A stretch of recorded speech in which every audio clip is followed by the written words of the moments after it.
Después de dejar la intensa persecución enfrentada en Palmira, José Smith buscó un lugar tranquilo donde él pudiera comenzar a traducir escritura antigua, que sería conocida como el Libro de Mormón.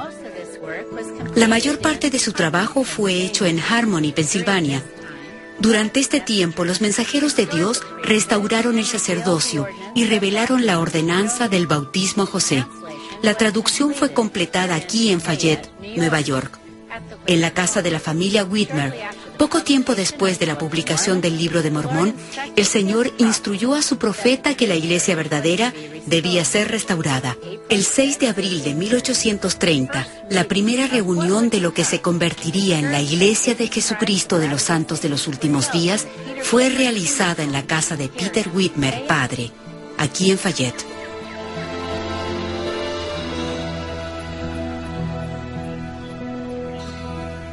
Antes de la organización de la Iglesia de Jesucristo de los Santos de los Últimos Días, el 6 de abril de 1830, algunos eventos muy importantes y significativos habían ocurrido. Por ejemplo, el sacerdocio fue restaurado, ambos, el sacerdocio aarónico y de Melquisedec el año antes. Y a continuación de esto se completó la traducción del Libro de Mormón, que es clave para la restauración de la Iglesia por varias razones, ya que incluye no solo una descripción de la Iglesia del Salvador en tiempos antiguos, una descripción de los oficios del sacerdocio y algunas de sus funciones. También contiene instrucciones específicas de cómo organizar y administrar la Iglesia del Señor. Y fue mientras traducían el Libro de Mormón que José Smith y Oliver Cowdery recibieron la impresión espiritual y la revelación del Señor de que no solo debían restaurar la Iglesia, sino que también les fueron dadas instrucciones con el día exacto en que la Iglesia debía ser restaurada y la agenda para la reunión. No había pasado mucho tiempo afanados en solemne y ferviente oración cuando la palabra del Señor vino a nosotros mandándonos que yo debería apartar a Oliver Cowdery como élder de la Iglesia de Jesucristo y que él también debía apartarme al mismo oficio y después ordenar otros a medida que se nos hiciera saber de vez en cuando. Fuimos sin embargo mandados a diferir nuestra ordenación hasta el momento en que fuera factible reunir a nuestros hermanos que habían sido y que debían ser bautizados. Entonces debemos tener su permiso para ordenarnos el uno al otro y dejar que ellos decidan por voto si están dispuestos a aceptarnos como líderes espirituales o no. Y fuimos también mandados a bendecir el pan y partirlo con ellos, y traer vino, bendecirlo y beberlo con ellos, y después proceder a ordenarnos el uno al otro de acuerdo al mandamiento. Entonces llamar a los hombres que el Espíritu indicara y ordenarlos, y entonces ocuparnos de imponer las manos para el don del Espíritu Santo sobre todos los que hayamos previamente bautizado, haciendo todas las cosas en el nombre del Señor.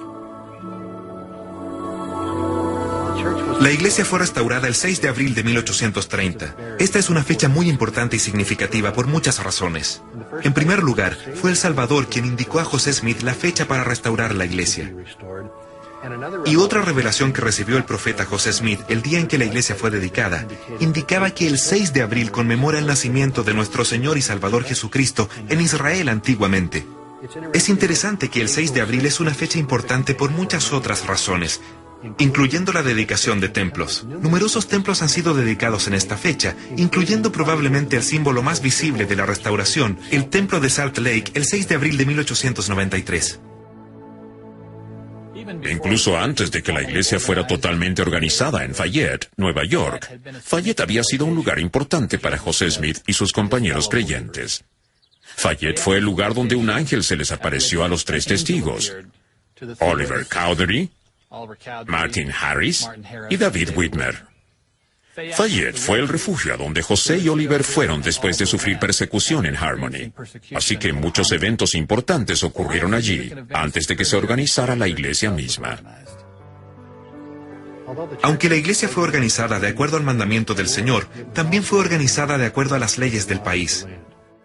En 1784, un estatuto fue aprobado en Nueva York que hizo posible organizar religiones si 3 a 9 personas estaban presentes. Si los anuncios eran publicados por lo menos 2 domingos consecutivos antes de la reunión, con por lo menos 2 semanas antes de que la reunión se realizara. Y si otros en el salón podían apoyar las acciones de los que estaban dirigiendo los servicios. José cumplió las leyes del país y el 6 de abril, cerca del mediodía, la reunión comenzó con José de pie y presentando el objetivo de la reunión de organizar la iglesia del Señor. Nombró a 6 personas como signatarios de la organización de la iglesia. Y estos incluyeron a José Smith, Hyrum Smith, Samuel Smith, Oliver Cowdery, Peter Whitmer hijo y David Whitmer. Muy pronto, en junio de 1829, José Smith y Oliver Cowdery aprendieron que la nueva iglesia sería llamada la Iglesia de Cristo.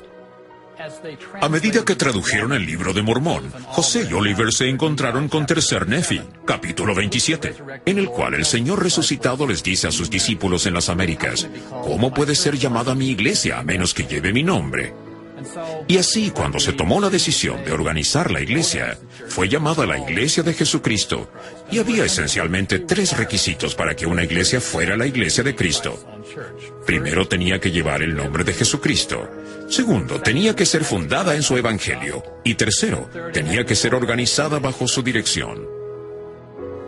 Imagínense ese martes 6 de abril de 1830, cuando 50 personas se reunieron en la pequeña cabaña de los Whitmer en Fayette, Nueva York. No era una cabaña muy grande, y 50 personas habrían sido un grupo considerable para reunirse allí. José dijo que todos vinieron con gran expectación por lo que estaba a punto de ocurrir. Cerca del mediodía, José Smith comenzó la reunión anunciando su propósito: organizar la iglesia del Señor en la tierra de acuerdo al mandamiento del Señor y las leyes del país. Entonces el profeta se arrodilló en oración y pidió que lo acompañaran. Cuando se paró, preguntó si los miembros que estaban allí o los que se iban a unir a la iglesia lo sostendrían a él, José Smith y a Oliver Cowdery como sus maestros. Se efectuó una votación que inauguró e inició una práctica aún común en nuestra iglesia hoy, la ley de común acuerdo, donde los miembros de la iglesia pueden votar con las manos en alto las acciones de la iglesia. El profeta José Smith, siguiendo el voto de común acuerdo, ordenó a Oliver como maestro, y Oliver lo ordenó a él, y después el sacramento fue repartido. Incluso antes de que la iglesia fuera organizada el 6 de abril de 1830, varios creyentes habían sido bautizados para la remisión de sus pecados. Sin embargo, no habían sido bautizados y confirmados como miembros de la Iglesia de Jesucristo porque ésta no había sido organizada aún. El 6 de abril, el día de la organización oficial de la iglesia, fueron bautizados varios individuos. Entre ellos los padres de José, José Smith padre y Lucy Mack Smith. El bautismo de José Smith padre fue un evento particularmente emotivo para José y los miembros de su familia, ya que durante la mayor parte de la vida de José, él había observado a su padre permanecer alejado de la religión organizada. Y cuando José Smith padre salió debajo del agua, José se puso a llorar y colocó sus brazos alrededor de su padre y esencialmente proclamó: «He vivido para ver a mi propio padre bautizado».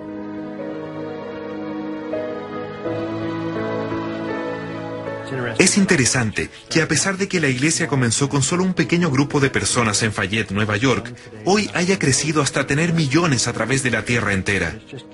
Y ahora está solo comenzando a ganar fuerza para llevar a cabo su objetivo final: bendecir a toda la humanidad y preparar al mundo para la venida del Señor.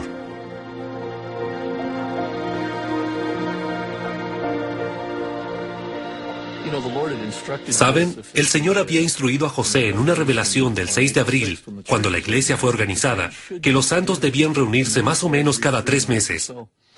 Como resultado, el 9 de junio de 1830, los santos se juntaron nuevamente en Fayette, en la casa de Peter Whitmer, padre, y probablemente estaban emocionados por reunirse. Tenían sus pequeñas ramas en Colesville y en Harmony, en Fayette mismo, y por supuesto, donde la familia Smith vivía en Manchester. Así que reunirse el 9 de junio probablemente fue una ocasión emocionante para ellos. Tuvieron una maravillosa reunión. José habló, dio un discurso basado en Ezequiel, capítulo 14, el cual hablaba acerca de la congregación, en realidad una apostasía y una congregación. Sin embargo, he aquí, quedarán en ella algunos residuos, hijos e hijas, que serán llevados fuera. He aquí que ellos entrarán a vosotros, y veréis su camino y sus hechos. Y consolaros han cuando veréis su camino y sus hechos, y conoceréis que no sin causa hice todo lo que habré hecho en ella, dice Jehová el Señor. El discurso de José sobre Ezequiel capítulo 14, donde por medio del profeta Ezequiel, el Señor estaba castigando a la gente por tener sus corazones puestos en ídolos y en lo malo ante su faz. Los últimos 2 versos sugieren que el Señor preservaría un remanente que daría un ejemplo correcto al mundo, y esto mostraría que todas las calamidades que les ocurrieron a los inicuos, debido a que sus corazones estaban dados a lo malo, serían corregidas o rectificadas por el ejemplo que sería establecido por gente de la época moderna. Y José, siendo el visionario que era, debe haber sido extraordinario para estas personas creer que un grupo tan pequeño de personas podría influir en el mundo entero. Pero así estamos viviendo hoy para ver dónde está nuestro ejemplo influyendo en el mundo entero. La próxima conferencia de la Iglesia en 1830 fue realizada el 26 de septiembre. José y Emma todavía están viviendo en Harmony, que queda, no sé, 100, 110 kilómetros al sur. Así que es un largo viaje para ellos venir a Fayette a estas conferencias en el hogar de Peter Whitmer, padre. Por supuesto, José descubre que ha habido un problema. Hiram Page, quien es uno de los 8 testigos del Libro de Mormón, tiene una piedra de vidente. Y él dice que está recibiendo revelaciones por medio de esta piedra de vidente. Alega haber recibido alguna indicación de donde la ciudad de Sion sería construida, y cosas como esta. Como resultado, José, mientras está en el área de Fayette, recibe los últimos 14 versos de la sección 27, y también las secciones 28 y 29, donde el Señor realmente delinea la naturaleza de las llaves del sacerdocio, y quien debería recibir revelación por la Iglesia y el reino. Al comenzar la conferencia, ordenan a algunos hermanos, algunos élderes adicionales son ordenados. Y también José les enseña del capítulo 5 de Isaías nuevamente. Él parece haberlo leído antes, y les habló acerca de la importancia de esta restauración y orden del reino. Cuando José Smith enseñó de Isaías capítulo 5 acerca de la naturaleza decadente de la gente en los últimos días, donde estaban borrachos, donde distorsionaban la verdad, donde llamaban a lo malo bueno y a lo bueno malo, donde eran tan egocéntricos y presumidos, él dijo que el Señor en los últimos días levantaría un pendón a las naciones, donde la gente acudiría. Y nosotros nos hemos convertido en ese pendón, no solo en cosas de bienestar, sino en nuestro énfasis en la familia. Estas conferencias establecieron la pauta que todavía seguimos hoy en la Iglesia. Los primeros santos se reunieron, llevaron a cabo asuntos necesarios. Por supuesto, disfrutaron cantando himnos juntos y orando, y supongo que el beneficio principal de la conferencia fue que los santos se animaban unos a otros. Durante el tiempo que José Smith estaba dirigiendo estas primeras conferencias, no existía una distinción entre conferencias locales y conferencias generales como las que tenemos hoy en día. Pero las conferencias que conocemos, conferencias de estaca, conferencias de barrio, la conferencia general, todas ellas siguen los mismos patrones básicos. Parece ser que las primeras conferencias eran realizadas cada 6 meses, y ese es el patrón que aún seguimos para nuestras conferencias generales. Por supuesto, esta es la conferencia en la cual Oliver Cowdery y Peter Whitmer, hijo, son llamados a una misión con los lamanitas. Este es el periodo cuando Parley P. Pratt va a aparecer en la escena un poco más tarde. Él será llamado por revelación, al igual que Siva Peterson. Es muy significativo que el primer grupo de misión no fue a un pueblo cercano o a un grupo de personas de Nueva Inglaterra, sino a los norteamericanos nativos. Gente que en esa época no era muy bien estimada, quienes estaban siendo empujados cada vez más al oeste frente al supuesto destino manifiesto de los norteamericanos blancos. Solo meses antes de que estos misioneros recibieran un llamado del Señor para ir a enseñar a los norteamericanos nativos en los territorios indios, el Congreso de Estados Unidos había aprobado un decreto de remoción de indios, bajo el cual la mayoría de los norteamericanos nativos del área serían trasladados hacia el territorio de Kansas. Por lo tanto, allí es donde una gran agrupación de norteamericanos nativos estaría ubicada para que los misioneros les fueran a enseñar. Pienso que es interesante que los mismos antiguos profetas del Libro de Mormón profetizaron de que el libro sería llevado a sus descendientes, pero probablemente algo aún más importante es el hecho que la portada del Libro de Mormón claramente dice que el primer grupo al que el Libro de Mormón debe ser llevado son los lamanitas y su descendencia.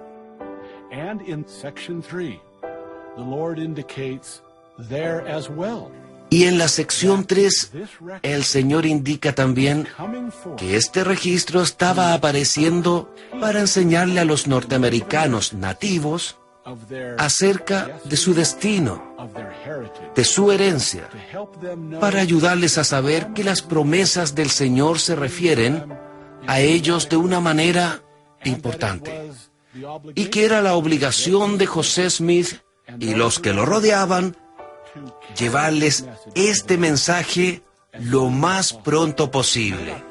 A mediados de octubre de 1830, literalmente algunos días después de que las revelaciones fueron dadas, los misioneros comenzaron su viaje. A varios días de Palmira se encontraron con los indios Seneca a las afueras de lo que hoy es Buffalo, Nueva York. Los visitaron por algunas horas y dejaron varias copias del Libro de Mormón. Por supuesto, ellos no conocían el idioma. Muchos norteamericanos nativos en esa época sabían algo de inglés y recibieron el Libro de Mormón en inglés. De ese lugar continuaron por la ruta normal, la cual era cruzar el lago Erie y navegar a Fairport, el cual era un puerto justo en las afueras de Paintsville, Ohio, y a solo unos kilómetros de Kirtland.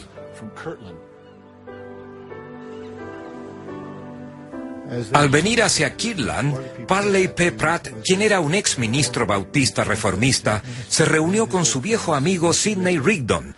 Y con Sidney Rigdon, siendo un ministro bautista reformista con mucha gente que lo seguía en el área, Parley P. Pratt pudo hablar del Libro de Mormón y de la restauración del Evangelio a muchas personas gracias a su relación con Sidney Rigdon. Esto comenzó una enseñanza extensa en el área. Otros seguidores de Rigdon escucharon el Evangelio y lo aceptaron fácilmente.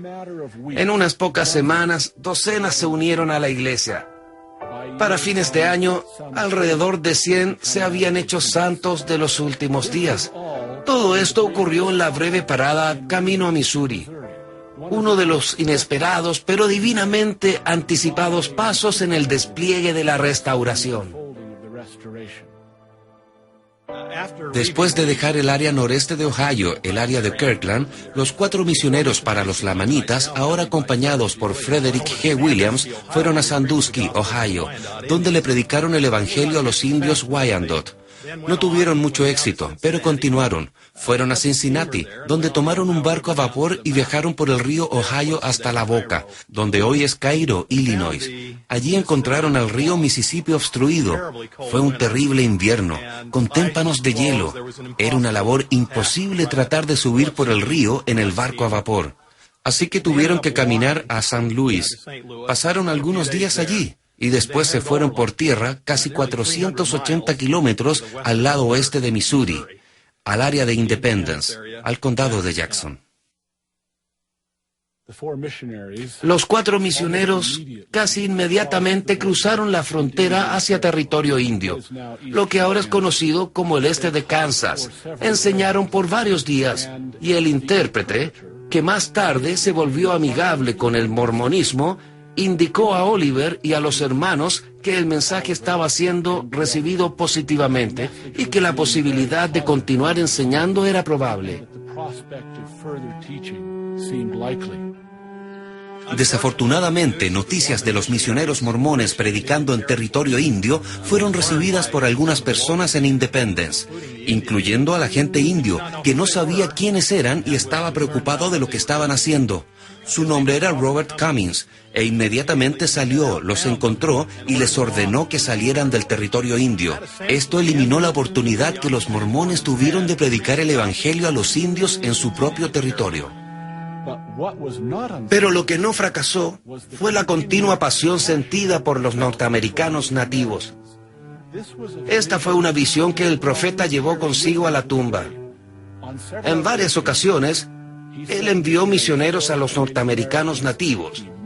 Se reunió con ellos y una visión de su futuro siempre fue parte de sus expectativas sobre lo que el Señor haría en el futuro. Es más, una revelación anunciada al mismo tiempo en que los misioneros iban por primera vez entre los lamanitas. De hecho, poco tiempo después de que el profeta había recibido su primera carta de Oliver Cowdery, él dicta una revelación, la cual tenemos como sección 49, en la cual el Señor promete que los lamanitas florecerán como la rosa, que Jacob prosperará en el desierto. Este fue el sueño del profeta hasta su muerte, y este fue un sueño que Brigham y otros líderes llevaron consigo hasta la Gran Cuenca, y lo llevaron a cabo por décadas después de la muerte de José Smith.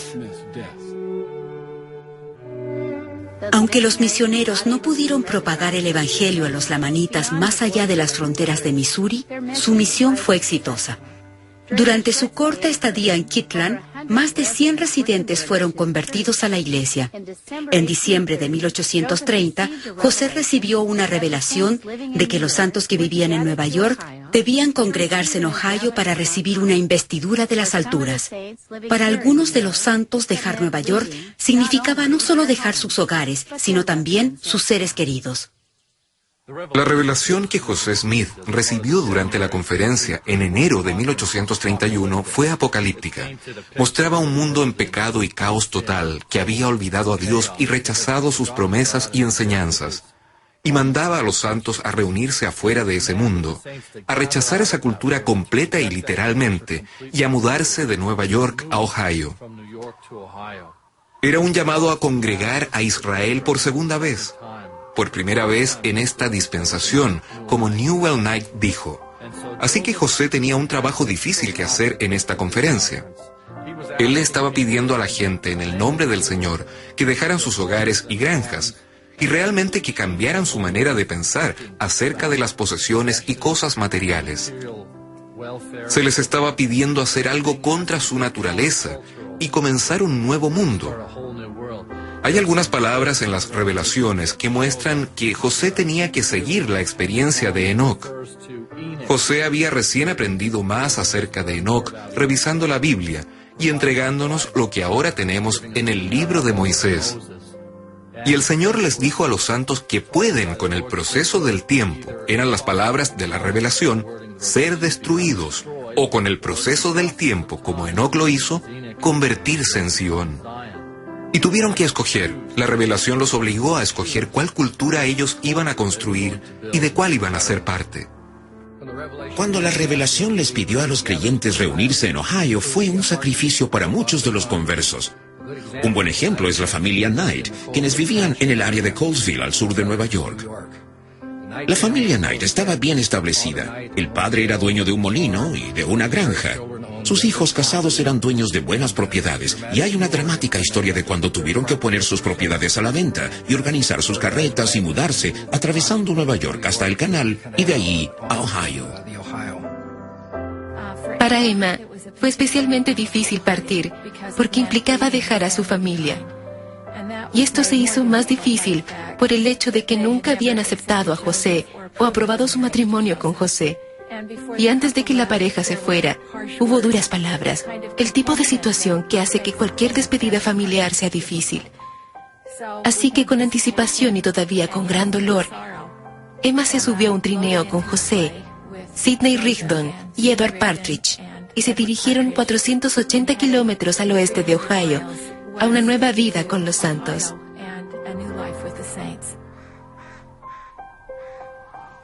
Bueno, si uno puede imaginarse haciendo un viaje de Nueva York a Ohio, podemos ver a Emma, con 6 meses de embarazo, viniendo por trineo a Kirtland, una distancia de alrededor de 480 kilómetros.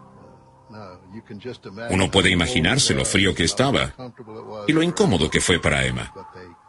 Pero finalmente llegaron alrededor del 1 de febrero de 1831 a Kirtland, Ohio.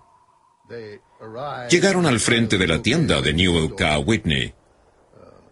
Newell K. Whitney había sido un comerciante del lugar por varios años, y esta tienda fue construida alrededor de 1827.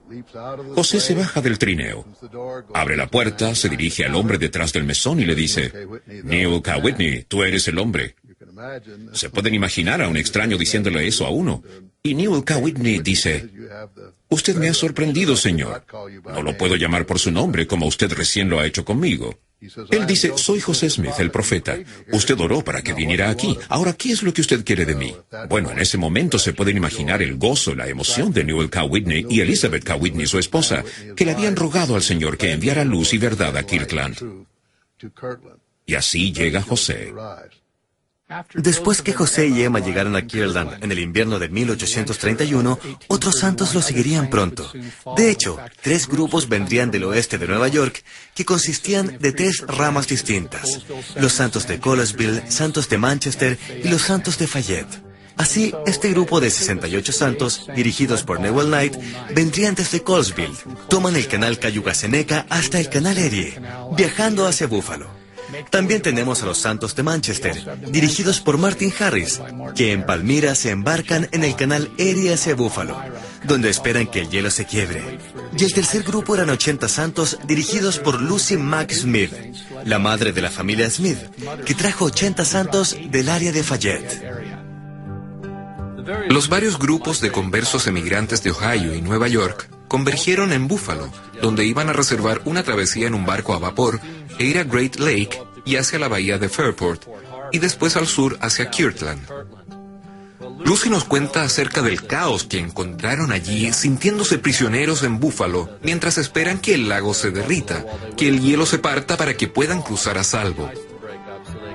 Y por supuesto los precios son exorbitantes, las habitaciones y la comida escasa para que ellos puedan encontrar acomodaciones adecuadas. Así las quejas y las condiciones que las generaron están en su máximo punto. Y Lucy nos dice que ella ejercitaba su fe en esta situación, mientras otros se quejaban y se frustraban porque las cosas no iban bien.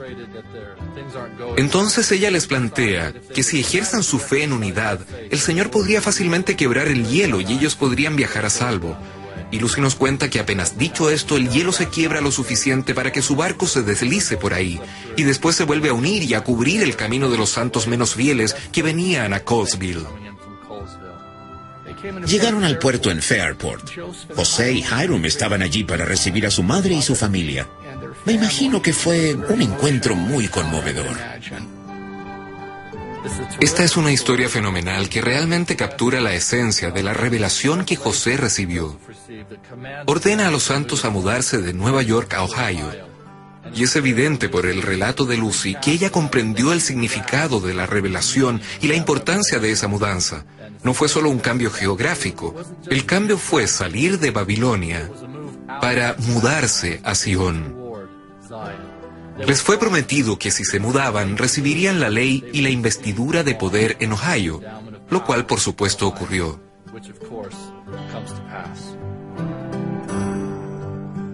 Para cuando José llega a Kirtland, las noticias de su venida lo habían precedido.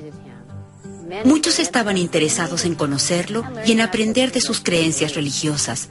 Una pareja interesada era John y Alice Johnson, que vivieron en el cercano pueblo de Hiram, Ohio. Viajaron aquí a Kirtland con su ministro Ezra Booth para conocer al profeta José.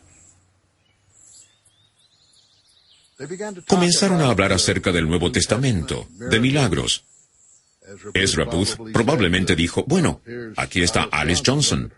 Mire su brazo con reumatismo. Ella no podía levantarlo por sobre el hombro. ¿Están los mismos dones del Espíritu presentes hoy en día? ¿Podría este brazo ser sanado hoy? Silenciosamente José camina hacia ella, le toma la mano y dice, en el nombre del Señor Jesucristo te mando que seas sanada. Y sale de la habitación. Bien, esto debe haber sido una experiencia electrizante, especialmente cuando Alice Johnson levanta el brazo por sobre su cabeza, algo que ella no había podido hacer durante 2 años. El matrimonio Johnson se une a la iglesia. Ezra Booth se une a la iglesia. Y como resultado se convierte en un importante factor al ayudar a atraer más miembros de la iglesia al área de Kirtland. Emma estaba embarazada cuando realizó el viaje durante el invierno desde Nueva York a Ohio. Y el 30 de abril de 1831, ella dio a luz a 2 mellizos, a quienes José y Emma llamaron Elisa y Tadeus. Solo vivieron cerca de 3 horas y murieron. El día después que los mellizos de Emma y José murieron, Julia Clapp Murdoch, una nueva miembro de la iglesia, murió en el parto. Sus 2 mellizos vivieron, y José y Emma preguntaron si podrían adoptar a estos jóvenes mellizos para reemplazar a sus mellizos que habían muerto. John Murdoch, el padre, quedó con 5 hijos cuando su esposa murió, y estaba ansioso de que tuvieran hogares donde los podrían cuidar hasta que él pudiera hacer otros arreglos. Él, de buena gana, aceptó la oferta de José y Emma de adoptar a estos 2 jóvenes mellizos, un niño y una niña, tal como José y Emma habían perdido un niño y una niña. Así, Julia y Joseph fueron adoptados por la familia Smith.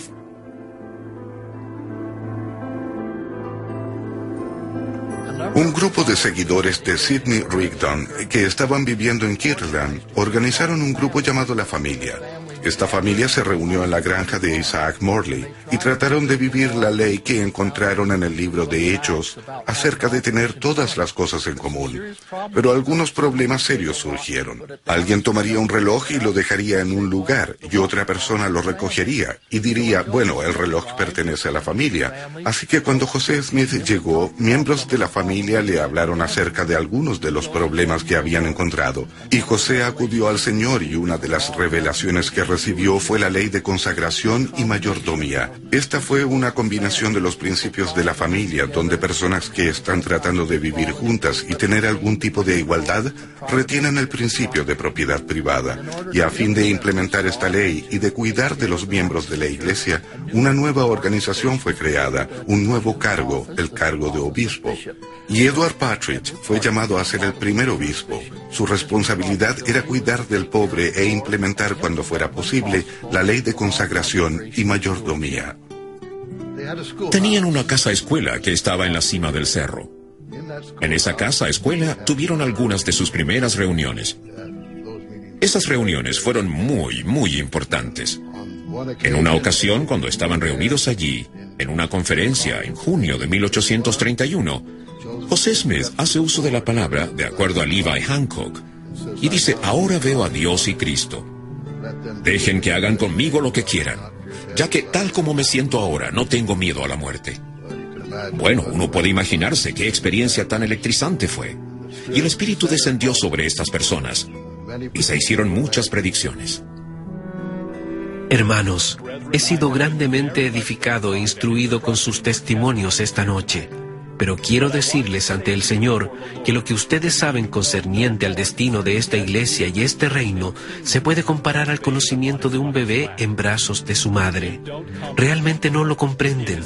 Esta noche solo ven a un puñado de hombres con el sacerdocio, pero esta iglesia se extenderá por América del Norte y del Sur, y se extenderá por todo el mundo. No hay duda que José estaba enseñando principios o conceptos de Sion mientras estaba en Kirtland. Pero asumir que esto fue el comienzo del concepto de Sion, por lo menos para el profeta José Smith, es una insensatez. No hay duda acerca de esto. Cuando uno habla de los principios de Sion que José estaba aprendiendo, conceptos a medida que traducía el libro de Mormón y también de su estudio de los antiguos profetas. Así, en 1827 hasta 1829, durante el proceso de traducción, seguramente él estaba leyendo acerca de conceptos de Sion, de incluso tal vez el libro de Leí, ya que parece reflejar algunos de los principios enseñados por Nefi mismo. Para cuando uno llega a tercer Nefi, e incluso en el libro de Éter, uno está leyendo acerca de principios de Sion, pero un poco más específicos. Hablan acerca de una nueva Jerusalén, la cual puede estar acercándose, pero que seguramente será establecida. Pero el proceso de revelar la ubicación de Sion es fascinante, por decirlo menos. La manera en que el Señor hace esto es el comienzo del indicio de dónde debía venir. Es realmente cuando Hiram Page afirma encontrar la ubicación. A lo cual el Señor le recuerda a José que la ubicación aún no ha sido revelada. Entonces, con este tono tranquilizador, él dice, pero será revelado. Seguramente los santos lo tienen presente en sus mentes. El Señor les ha dicho que nadie sabe realmente dónde va a estar ubicada Sion, pero Él aludió que sería las fronteras con los lamanitas. En una conferencia en 1831, José es instruido que la próxima conferencia será por las fronteras, cerca de los Lamanitas, en Missouri, y que José debía ir allí. Así vemos esta restricción para que los santos no se apuren en ir allí. Primero es que es cerca de las fronteras con los Lamanitas, y después viene la preparación de Sion. Ahora sabemos que es en Missouri, la preparación para Sion viene. José se fue el 19 de junio, viajando por cerca de un mes. Su grupo consistía en 7 hombres. Finalmente llegaron a mediados de julio de 1831. Este fue el lugar designado como Sion.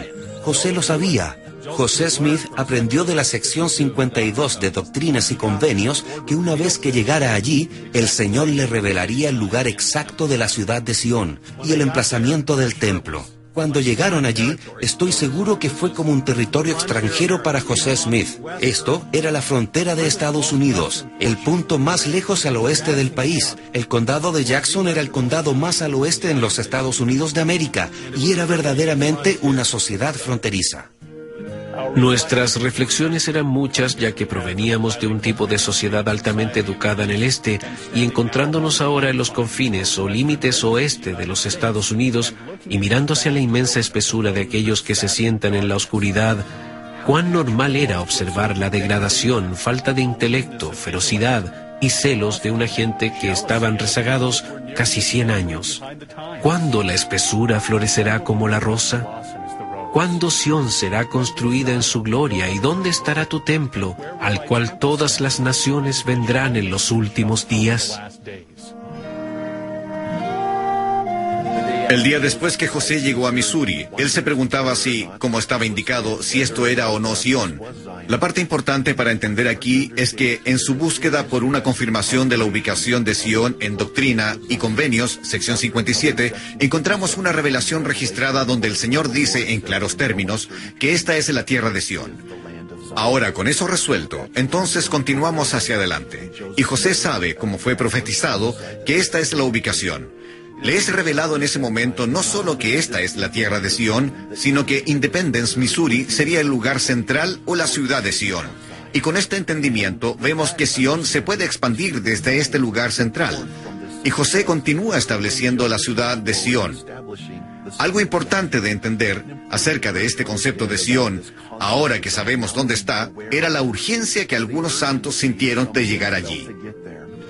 Había casi una sensación de que si cruzábamos la frontera de Sion, los pájaros cantarían canciones más alegres, el sol brillaría más, y todo esto estaría bien en Sion.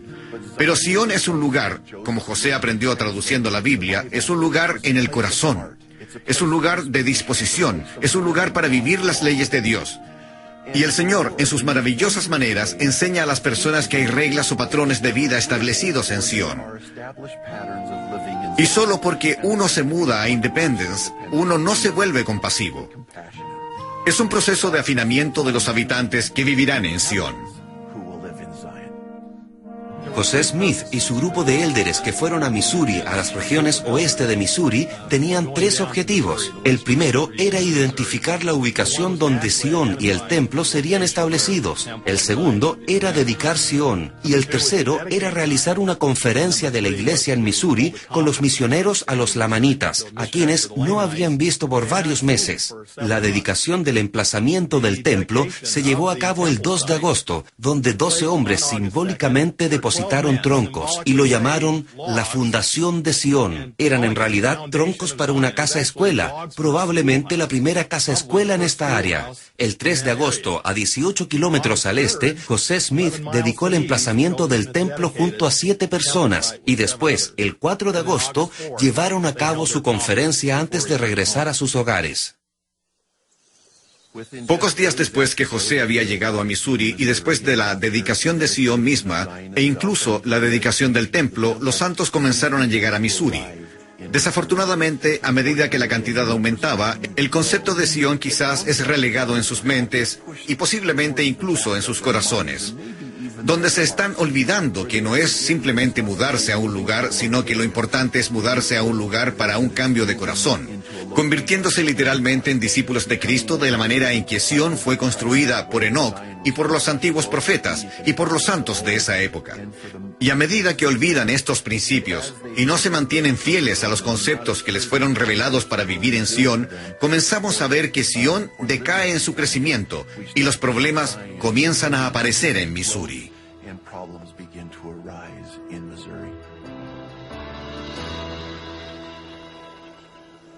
Cuando José regresó de Missouri a Ohio, él no regresó a vivir en Kirtland. En cambio, él y su familia se mudaron aquí, a la casa de John Johnson, en la comunidad de Hiram. Sidney Rigdon lo siguió poco tiempo después. En la casa de John Johnson, José encontró un lugar tranquilo para trabajar en la traducción de la Biblia. El hogar de la familia Johnson se convirtió en la casa matriz de la iglesia y muchas personas se reunieron para conferencias, para encontrarse con José Smith, para estar con el profeta. Y subsecuentemente la familia Johnson se sacrificó recibiendo en su hogar a otros. Sin duda muchos durmieron en la casa y muchos otros se quedaron cerca. Así que esta era una casa llena de gente que conoció muy bien al profeta. Vivieron con él, enseñaron con él, discutieron cosas con él y se regocijaron a medida que José continuó recibiendo revelación tras revelación. José recibió revelaciones de Dios.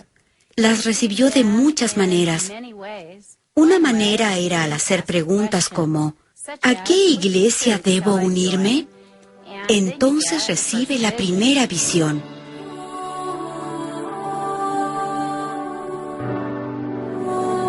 También sabemos que recibió revelaciones por medio del Urim y Tumim. El resultado para nosotros es el libro de Mormón.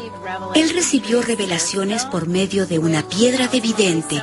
Algunas de las revelaciones recibidas en el libro de Mandamientos son atribuidas a que José usó esta piedra. También sabemos que él recibió revelaciones en conferencias, en las cuales los que estaban presentes registraron que José recibió revelaciones. La granja de John Johnson es conocida como la Casa de Revelación, porque mientras José estaba viviendo allí por un periodo de 6 meses y medio, él recibió 15 revelaciones que están ahora incluidas en Doctrinas y Convenios. Una de estas revelaciones fue recibida durante una conferencia que se realizó en noviembre de 1831. Los santos se reunieron y consideraron si debían o no compilar las revelaciones que José Smith había recibido. Y mientras José estaba meditando sobre esto, invitó a otros a orar con él. Así José y los miembros de la iglesia que se habían reunido en la conferencia se arrodillaron a orar. Entonces José recibió una revelación y él comenzó a dictar lo que hoy es la introducción al libro de Mandamientos y a Doctrina y Convenios, sección 1. Un comité constituido de José y otros líderes fue nombrado para hacer una selección. No debemos pensar que todas las revelaciones que el profeta recibió fueron publicadas en lo que conocemos como Doctrina y Convenios. Fue una selección de las revelaciones, poniendo énfasis en las que revelaban cosas doctrinales o aspectos organizacionales de la iglesia. Pero algunas revelaciones personales fueron incluidas, supongo solo como ejemplos del tipo de cosas que el Señor le estaba entregando al profeta para guiar a los santos. Uno de los mayores logros del profeta José Smith fue que el Señor le mandó a hacer una nueva traducción de la Biblia. Comenzó cuando estaban viviendo en Harmony, Pensilvania, en junio de 1830. Más tarde continuó en Fayette y después en Kirtland, Ohio. La persecución fue tan severa en Kirtland que el profeta y su familia y su escriba Sidney Rigdon se mudaron a Hiram, Ohio, alrededor de 56 kilómetros de allí, para tener tiempo y privacidad para continuar el trabajo de traducir la Biblia. José Smith restauró muchos pasajes perdidos y omitió completamente la canción de Salomón, la cual el Espíritu le indicó que no eran escritos inspirados.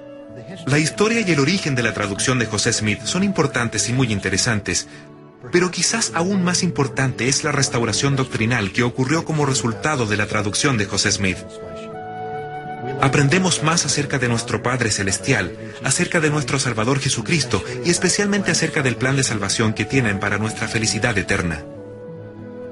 La traducción de la Biblia no fue hecha de la manera convencional en que pensamos acerca de traducciones, donde usarían un antiguo manuscrito y se haría usando lenguajes bíblicos como el hebreo y el griego. El Señor inspiró a José Smith para restaurar pasajes perdidos. Él tenía una edición grande de púlpito de la Biblia, de la versión del Rey Santiago de la Biblia en inglés, y él leía y dictaba a un escriba. Al principio de la traducción copiaban capítulos enteros, incluso si no había cambios en ellos. Y entonces el Señor les indicó que había una manera más rápida.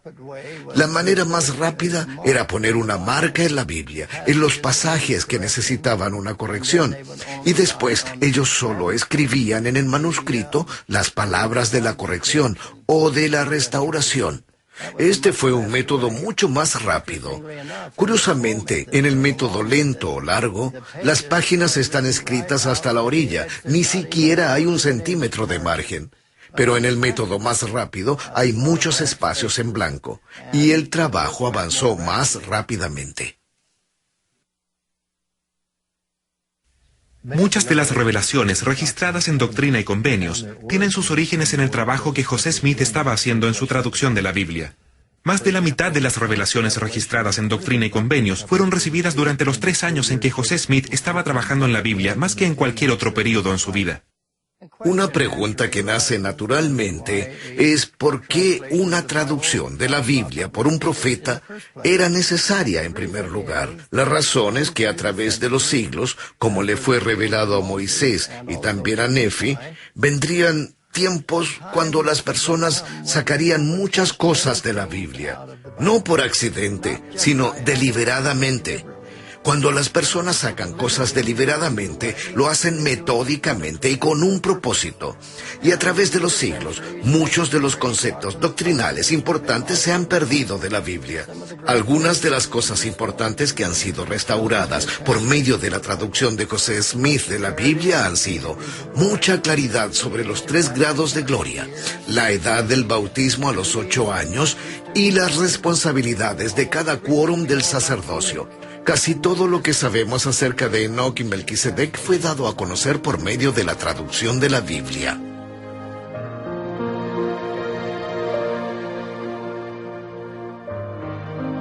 Mientras José Smith y Sidney Rigdon estaban en el proceso de retraducir la Biblia, llegaron a un pasaje en Santiago capítulo 5 verso 29, y al descender el Espíritu sobre ellos, fueron inspirados a meditar y a pensar acerca de este pasaje. No estaban solos en esta sala de traducción, había además 12 otros hermanos, y esta no fue una visión breve, duró por lo menos 1 hora y media e incluso más tiempo, probablemente una de las visiones más extraordinarias alguna vez vista por un hombre. Es literalmente una visión de contrastes, mostrando el bien absoluto con Dios y Cristo, y la personificación absoluta del mal, el cual es Satán y los hijos de la perdición, y entonces transcurre desde los extremos hacia el centro. En la visión recibida por José Smith y Sidney Rigdon, los cielos les fueron abiertos, recibieron de su plenitud. José Smith escribió: esa plenitud habría incluido un conocimiento de cosas más allá de la mente mortal. El Espíritu les reveló cómo Jesús fue el creador de mundos, y fue el creador, ha sido el creador y era el actual creador de mundos. A continuación de la extraordinaria visión del Padre y del Hijo, José Smith y Sidney Rigdon vieron la caída de Lucifer, un hijo muy influyente de nuestro Padre Celestial, quien escogió un camino divergente, quien trató de derrocar a Dios y a Cristo. Ahora su cambio de táctica de querer salvar a todas las almas a querer hacer a todos los hombres miserables como él mismo. Y entonces la siguiente parte de la visión muestra la condición lamentable de los que se permitieron, por medio de la tentación del adversario, ser vencidos. Y entonces abiertamente niegan el poder de Dios y la verdad. De hecho, en las palabras de José Smith, él dijo lo que era necesario para convertirse en hijos de la perdición. ¿Qué debe hacer un hombre para cometer el pecado imperdonable? Debe recibir el Espíritu Santo, tener los cielos abiertos a Él y conocer a Dios, y entonces pecar contra Él. Después que un hombre ha pecado contra el Espíritu Santo, no hay arrepentimiento para él. Él debe decir que el sol no brilla mientras él lo ve. Él tiene que negar a Jesucristo cuando los cielos le han sido abiertos y negar el plan de salvación con sus ojos abiertos a la veracidad de Él. Y desde ese momento, Él comienza a ser un enemigo. Continuando con la visión, les fue mostrado a José Smith y Sidney Rigdon, en claro contraste a los hijos de la perdición, el reino celestial. Les son mostrados aquellos que heredarían el reino celestial, y esos incluían los que han recibido un testimonio de Jesús y que se rigieron por sus leyes y mandamientos, que fueron bautizados, que les fue dado el don del Espíritu Santo y que obedecieron los mandamientos y tuvieron la promesa que serían sellados arriba o sellados por la promesa del Espíritu Santo, que esos convenios se convertirían en una realidad. A continuación de la visión del reino celestial, la gloria del cual fue comparada al sol, José y Sidney vieron a otro grupo de personas que no lograrían la gloria del reino celestial. De hecho, iban a ir a una gloria terrestre, la cual fue comparada a la luna. Y estas personas, a pesar de ser personas honorables y buenas en la tierra, fueron engañadas por las astucias de los hombres. José Smith y Sidney Rigdon también vieron visiones del reino celestial, el cual fue comparado a las estrellas. En esta visión, él vio a los habitantes del reino celestial que no recibieron un testimonio de Jesús, nunca recibieron las ordenanzas, no podían negar el Espíritu Santo porque nunca lo recibieron. En este caso, vivieron una vida carnal, escogieron hacerlo.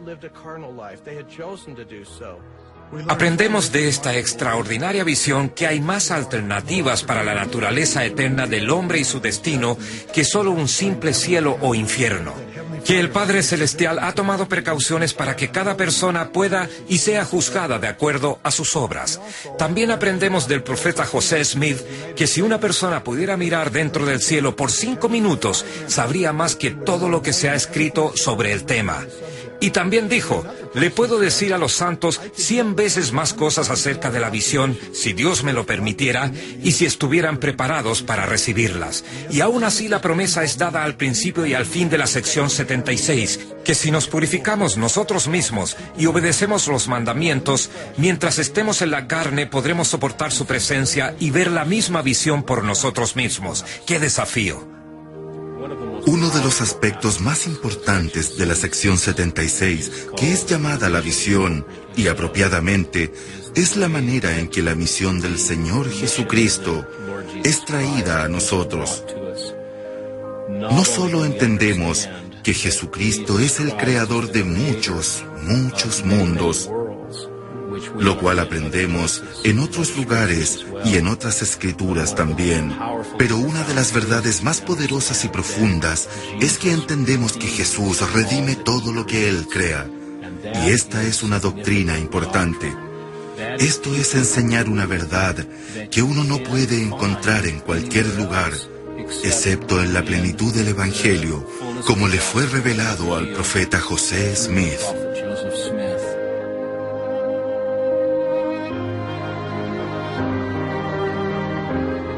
Y mientras meditábamos en estas cosas, el Señor tocó los ojos de nuestro entendimiento y fueron abiertos, y la gloria del Señor brilló alrededor. Y vimos la gloria del Hijo a la diestra del Padre, y recibimos de su plenitud.